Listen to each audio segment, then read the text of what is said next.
പാലക്കാട് മധ്യവയസ്കനെ കൊലപ്പെടുത്തിയ കേസിൽ സുഹൃത്ത് പിടിയിലായി. മണ്ണാർക്കാട് സ്വദേശി രമേഷിനെയാണ് ഹേമാംബിക നഗർ പോലീസ് അറസ്റ്റ് ചെയ്തത്. ഇന്നലെയാണ് മുട്ടിക്കുളങ്ങര സ്വദേശി വേണുഗോപാലനെ മരിച്ച നിലയിൽ കണ്ടെത്തിയത്.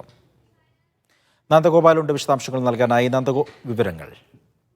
അജി, ഇന്നലെയാണ് റെയിൽവേ കോളനിക്ക് സമീപത്തെ ഒരു കടമുറിയിൽ ഈ രമേശിനെ മരിച്ച നിലയിൽ ആദ്യം കണ്ടെത്തുന്നത്. തുടർന്ന് ഇവിടേക്ക് പോലീസ് എത്തി നടത്തിയ പരിശോധനയിൽ ഇദ്ദേഹത്തെ കൊലപ്പെടുത്തിയതാണെന്ന് കണ്ടെത്തുകയായിരുന്നു. തുടർന്ന് ഇന്നലെ തന്നെ സുഹൃത്തായ വ്യക്തിയെ കസ്റ്റഡിയിൽ എടുക്കുകയും ചെയ്തിട്ടുണ്ടായിരുന്നു. അങ്ങനെ ഇപ്പോൾ ഈ പ്രതി രമേശ് ഇപ്പോൾ കുറ്റം സമ്മതിച്ചു എന്നുള്ളതാണ് മനസ്സിലാക്കുന്നത്. ഇവർ സുഹൃത്തുക്കളാണ്, ആക്രി പെറുക്കുന്നതാണ് ഇവരുടെ ജോലി. അതിനിടെയുണ്ടായ ഒരു തർക്കമാണ് ഈ കൊലപാതകത്തിലേക്ക് നയിച്ചത് എന്നുള്ളതാണ് രമേശ് ഇപ്പോൾ പോലീസിനോട് പറഞ്ഞിരിക്കുന്നത്. ഇരുമ്പ് വടി കൊണ്ടാണ് വേണുഗോപാലിനെ രമേശ് കൊലപ്പെടുത്തുകയും ചെയ്തിട്ടുള്ളത്. ഇന്ന് ഈ സ്ഥലത്ത് രമേശിനെ എത്തിച്ച് പോലീസ് തെളിവെടുപ്പ് നടത്തും.